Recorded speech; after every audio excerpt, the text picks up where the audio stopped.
భారత్కు చేరుకున్న శివాజీ వాఘ్నక్, మరాఠా యోధుడు ఛత్రపతి శివాజీ యుద్ధ సమయాల్లో వాడిన వాఘ్నక్ ఆయుధాన్ని లండన్ నుంచి భారతకు తీసుకొచ్చారు.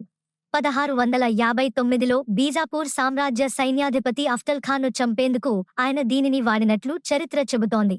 కాలక్రమంలో యూకేకి చేరిన ఈ ఆయుధాన్ని నిన్న బుల్లెట్ ప్రూఫ్ కవర్లో స్వదేశానికి తీసుకువచ్చారు.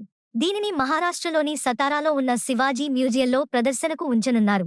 ఛత్రపతి శివాజీ మహారాజ్ తన వాఘ్నక్తో పులి పంజా లాంటిది అఫ్జల్ ఖాన్ను ప్రతాప్గఢ్ కోట సమీపంలో బిచ్చుతో పొడిచాడు.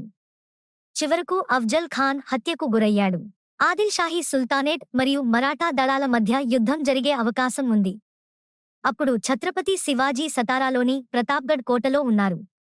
ఆదిల్ షాహీ సుల్తానేట్ కమాండర్ అఫ్జల్ ఖాన్ శివాజీతో చర్చలు మరియు శాంతి ఒప్పందానికి ప్రతిపాదించాడు. అప్పటికి అఫ్జల్ ఖాన్ తుల్జాపూర్, పండర్పూర్ మరియు సిఖ్ఖర్ సింగనాపూర్ దేవాలయాలను అపవిత్రం చేశాడు. తుల్జాపూర్లోని భవానీ దేవి ఆలయం ముందు ఆవును వధించాడు. వాస్తవానికి సమావేశంలో శివాజీని చంపి బలవంతంగా మరాఠాలను లొంగదీసుకోవాలనేది కమాండర్ యొక్క రహస్య పథకం. అఫ్జల్ ఖాన్ శివాజీని వ్యక్తిగతంగా కలవడానికి ప్రతిపాదించాడు.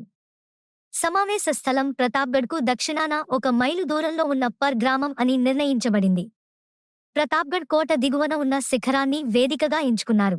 ఈ సమావేశానికి ఇరువైపులా నాయకులతో పాటు 2 వ్యక్తిగత అంగరక్షకులు ఉన్నారు.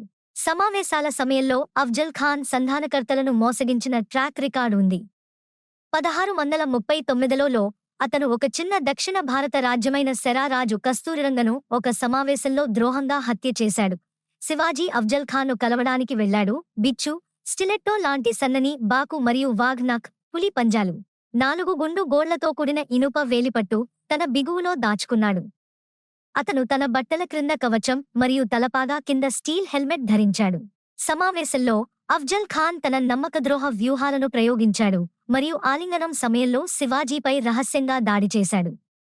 శివాజీ వెంటనే ప్రతిస్పందించి వాఘ్నక్తో అతనిని పొట్టన బిచ్చుతో పొడిచాడు. శివాజీ అంగరక్షకుడు సంభాజీ కౌజీ తీవ్రంగా గాయపడిన అఫ్జల్ ఖాన్ను చంపాడు.